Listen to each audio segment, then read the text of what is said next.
All right, guys, here I am again. It's what are we at now? We're week 7, and last week I lost 8 pounds.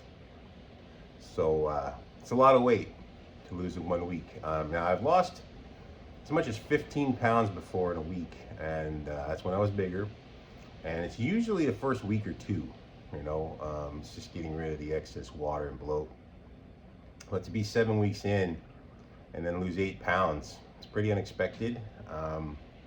It's cool. I'm gonna take it, of course. Now, a lot of people will say, "Well, that's way too much," you know, and that might be the case if I was 120 pounds. Yeah, if you're a small person and you lose 8 pounds in a week, yeah, there's a problem probably. But when you're over 300 pounds, I'm still losing, water retention, and I'm burning a lot of fat based on what I'm doing. So also with the losing the 8 pounds in a week thing, I wanted to bring this up. A lot of people say, well, you're losing muscle. Well, that's not at all true. And the reason for that, the body is very efficient, okay, at what it does. It's really easy for the body to turn carbohydrates into energy. So it uses them first. It's right there. After that, then it goes to the fat, and then it uses fat for energy. It does not start turning protein into energy until the fat sources are gone. And at that point, you are starving and you're in survival mode. Your body does not want to use your muscle for energy. Not your muscles might look like they shrink, and that's possible. It could be just simple, probably water that is drained out of your muscle, but the muscle material is still there. So you're not losing your muscle if you lose too much in 1 week, especially when you're over 300 pounds. It's got to use the fat first. So I wanted to make that note. I am 36 pounds down now total for the last 7 weeks. Now, what am I doing to get off this roller coaster ride? Now, of course, what am I eating? The first thing is the diet. Now I'm going to go into this. I'm not a nutritionist, and I'm certainly not a doctor, but I've been studying nutrition since I was a teenager. From my mid-teens to about my early 20s, I pumped a lot of iron. In fact, those are I have a few Al Bundy moments from then. It's kind of cool. But and over the years, though, the ways of eating have changed. There's been, we get all this advice from the government how we should eat now. Back when I was working out, it was the carbo load thing, which was kind of the 80s, I guess, late 80s, early 90s. You get in there and it was like load up on carbs. And back then I had about a 42-inch waist and a 56-inch chest, but I still had a tire. So even then I was like, well, how am I supposed to burn all this fat if I pump myself up with carbs? And this is before, carbs ultimately became the enemy of everybody. But over the years, there have been all sorts of diets. Some of you may know the McDougall diet, of course, the Atkins diet. There was the attack on cholesterol, then there was the no fat thing, which really has led to the problems we have with our diet in America today anyway. And of course, lately, we have paleo, we have the Mediterranean diet, we have the keto diet.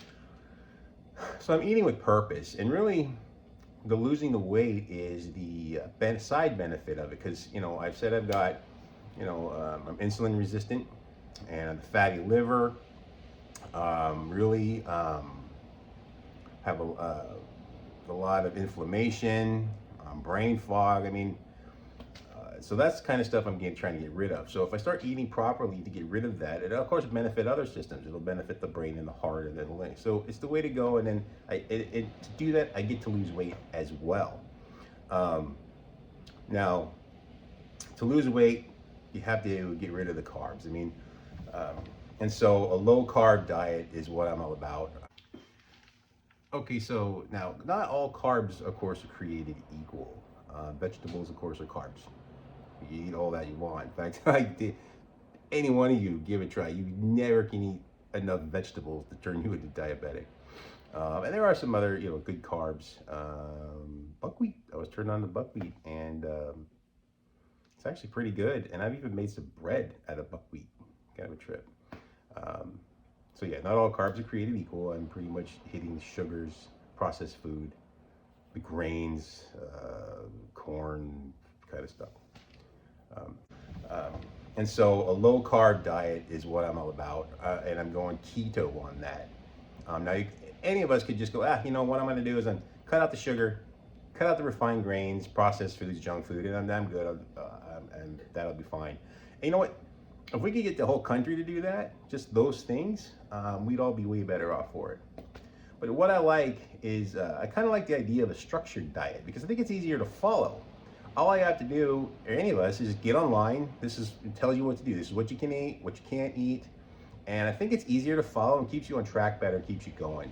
Whatever you choose. Now, I'm not here to try to tell you how to eat. I'm not trying to compare one diet to the other. I'm not saying one's better than another. There's pros and cons to everything. But for me, for my goals and what I want to do, keto makes sense. Low carbs, you eat more fat, more protein, lots of vegetables. And the concept being that if the carb, you put low carbs in, you burn the carbs. Once the carbs are gone, then you can get into burning fat, which is what you need to do to lose weight. And that, of course, is called ketosis, and thus the keto diet. Of course, there's naysayers out there that say, you don't want to eat that way. Well, you know what? I'm not interested in that. That's not what this is about. So I'm doing keto. Now, I talked about insulin resistance, and I want to go into, and then the video is going to be kind of long, but just bear with me. The insulin resistance, what is that? Now, what I've discovered is like 37 million people in the United States have diabetes. Another 88 million have some level of insulin resistance. And now our kids, they're saying, I just read articles a day that they're just getting younger and younger, this insulin resistance, and it's because of the grain diet that our wonderful government says we should do. Now, keep in mind, the food industry is a huge lobby, and really they're the ones who are telling us how to eat. And so things aren't going to change anytime soon. It has to be done, of course, on an individual basis for you. So basically what happens is, you could have a resting glucose or blood sugar of like, say, 90. And as soon as you eat something, your body turns it into glucose, which the body runs on. The brain loves glucose. And then, of course, your sugars go up. And, of course, you can take the glucose meters and you can figure that out. Once your sugar goes up, then the pancreas gets notified and sends in insulin. And insulin's job, it's a hormone we make, its job is to take the sugar in the bloodstream and put it into the cell so that the cell can use it as energy. And then whatever insulin of the cells don't need or they're full, the insulin goes, okay, don't need no more. Then it sends it to the liver, where the liver stores it. And then the liver doesn't have a huge capacity. It's basically got maybe on the average 24 hours worth of energy, if you will, before you really gotta go eat, kind of a thing. But if the liver gets full, then it goes, okay, I don't want any more inside the room, and then it turns it into fat, and we get fat.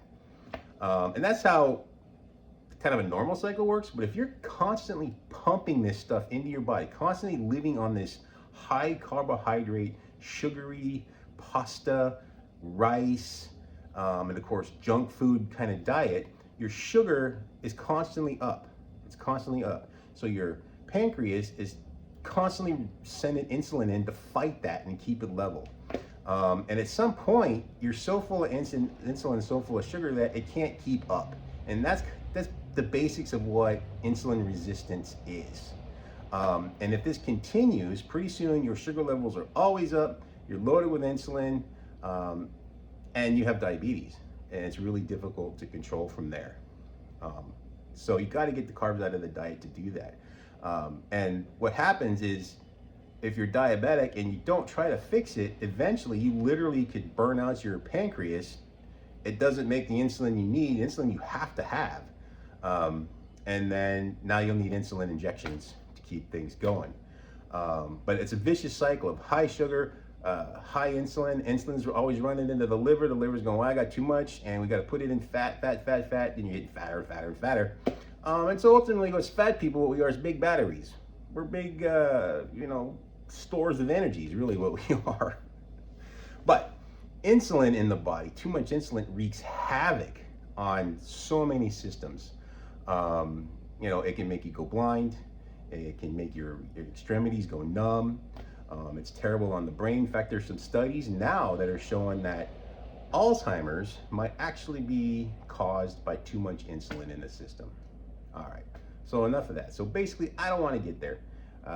Got to stop the insulin resistance and get it down. It could take 6 months, it could take 2 years, but eating properly is to do it. Got to get rid of the carbs, and the keto diet is where I'm going. Now, there's a couple of doctors on YouTube that I follow that are really into this. They really are knowledgeable about the body, how it works, all the micronutrients, all kinds of things, how everything really works together, and why. They explain why this is important and why it works so well. So I'm going to take those two guys, I'm going to put their links down below because there's a ton of great information there, far more than I could ever explain. So step one to what I'm doing to kill this roller coaster ride is I'm doing the keto diet. Step two, counting calories. You have to have, regardless of how you eat, whatever diet you decide to do, you have to have a calorie deficiency to lose weight, meaning you got to take in less than you burn. Now, counting calories is a pain in the ass. It just becomes a drag. It does, but it's easier than it's ever been because there's all kinds of apps you get for your phone to do it, and you can read the little square, whatever the hell gizmo that is on the phone, cube, whatever that thing is, and it'll go right into the app and tell you the calories and all that. So it's really gotten a lot easier, but it's really important. Now the thing about calories and where you go there's this thing called RMR. That's your resting metabolic rate, and that is what the calories you burn basically sitting around and doing nothing. And that's based on your age, your height, your weight, and your activity level, really. And you can go get this. There's all sorts of things online where you can calculate it, and they're all, basically the same within a few points of each other. And it doesn't have to be exact, but just a good idea. So I started this at 367 pounds. My metabolic rate calories was 3,575. That's a lot of food. So in other words, to maintain 367 pounds, I have to eat 3,575 calories worth of food. The thing is, I was gaining, so I was eating more than that. That's a shit ton of just bad. So consequently, my thinking's always been, okay, well, if I want to weigh 260 pounds, I calculate that in, and it tells me how many calories I need to maintain to get there. And so I'm thinking, okay, well, if I start eating that level of calories, eventually my body will reach there and plateau. And that's what the apps really kind of seem to work on. So at 260, I can eat 2,500 to 2,900 calories, depending on whatever app you use. So that's my baseline of calories that I should intake for the day to eventually get to the weight I want. Now, for me, really, the weight isn't that important. It's just a number. I have other things that are more important goals. One is the health. Like I said, I'm eating with purpose to get healthy. The other one is this. I got a brand new pair of black 501 button fly jeans that I've had for a long time. They're size 40. I want to get into those comfortably. Now, whatever weight I am when I get there, I'd probably be pretty satisfied. So that's my goal. So hopefully they gotta be comfortable too. I can't do one of these, lay on the bed and get the pliers out kind of deals and boing, the snaps go everywhere. Anyway, so that's kind of a weird kind of personal goal, but so that's it. Counting calories, figure out your RMR, start there, get an app, and get moving on that. Now, the next thing I'm doing, fasting, intermittent fasting. Now, there is a ton of research that shows how beneficial fasting is to our bodies. We should all be doing intermittent fasting. And I don't mean, you're doing the 3, 4 day, 7 day, 40 day kind of fasting. No, it's just a daily fasting where you're not eating any food. And we should get at least 12 hours. And that's really easy. I mean, if you eat your dinner and say stop at 7, that's the last thing you put into your body. Now, I do understand America's favorite pastime is sitting on the couch after dinner, putting on the TV and eating till you go to bed. Gotta stop that. So you stop eating at 7. If you get up early and eat breakfast at 7 the next morning, you've got 12 hours of fasting right there. Real easy. It basically gets your body gets rid of the food that's in there, gets to reset itself and start burning fat because there's nothing else in there. It's incredibly beneficial, and you can look up all the real benefits for it. But that's another thing that I'm doing. But another thing that I'm doing that goes with that is I only eat 2 meals a day. And people go, well, I don't know about that. Well, first of all, let's do this. I am not a breakfast person. And I'm calling bullshit on this whole thing where you gotta have breakfast, most important meal of the day, blah, blah, blah, blah, blah, blah. There's all that out there. I don't buy it. I think it's an individual person thing. I've never been into breakfast except for when I was a kid, when I couldn't wait to get up and get my big bowl of sugar to get me going. But if I eat breakfast, I feel like crap for the rest of the day.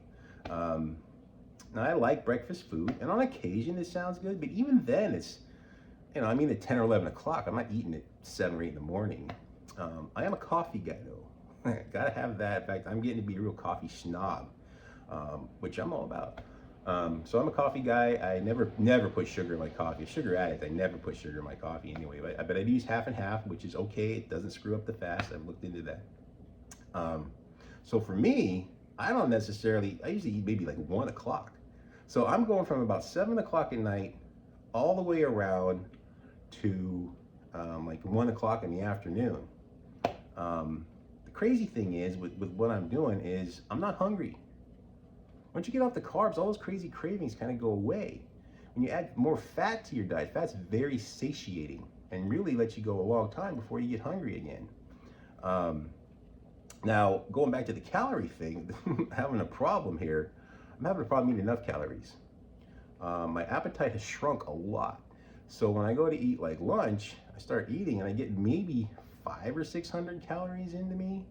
Then I'm not hungry again at all until dinner, and then I eat another 500 or 600. So I'm averaging like 1,000, 1,100 up to maybe 1,400 or 1,500 calories, which is a huge deficiency, especially when you're looking at, I was at 3,500. It kind of sounds unhealthy. Like I need more. I am concerned that I'm not getting enough nutrients, but I feel great. I have energy. I don't feel weird because I'm not getting enough food. I'm not starving in any way. So it's okay. I'm going to start maybe doing some snacks, try to get the calorie count up because I do want to make sure I get enough nutrients. So when I look at the 8 pounds, I'm doing the keto, getting rid of the carbs. My calories are way low. I'm doing a huge fast. That probably explains why I'm losing so much weight. And no complaints here, I'm going to keep doing that, and that's what I'm doing. So keto, counting calories, 2 meals a day, fasting, and I feel good. And it's been easy. I mean, this all happened super quick. And that's what I'm going to recommend for all you guys. Now, one of the other things I've thought about is gut health. This is a big deal in our world right now. It's gut health and probiotics and all that. I don't take supplements really. I'm going to get into other types of diets and supplement diets at another time. But what I'm doing for gut health is eating fermented foods. In this country, we don't eat a lot of fermented foods. And it's really great for your gut. It feeds the whatever bacteriums and whatever those are in there. Fiber too. See, fiber we don't digest, but it feeds that stuff as well. So fiber is super important to digestion. But for guts, what I've added to my diet is sauerkraut. I've never in my life eaten sauerkraut. The whole idea just never occurred to me, and I actually like it. There's some, organic things you can get at like Whole Foods. The garlic has garlic in them, and it's really good. And then of course kimchi is another one that's kind of more popular. Kimchi's okay. There's not enough. If you're gonna add spice to something, load it. To me, it's sort of it's not enough spicy whatever in it to make it good. And then, but I've also added kefir. Kefir's kind of a trip. Sort of tastes like a liquefied sort of cottage cheese. Or kind of a yogurt with no sugar. No sugar in any of this stuff. It's really important.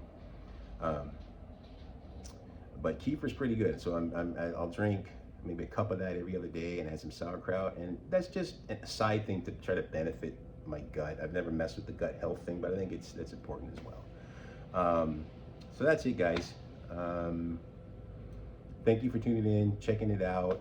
I'll keep posting these videos. I want to talk about exercise, which I haven't started yet. I need to exercise, not to lose weight, but just it's really important to your body and your overall health.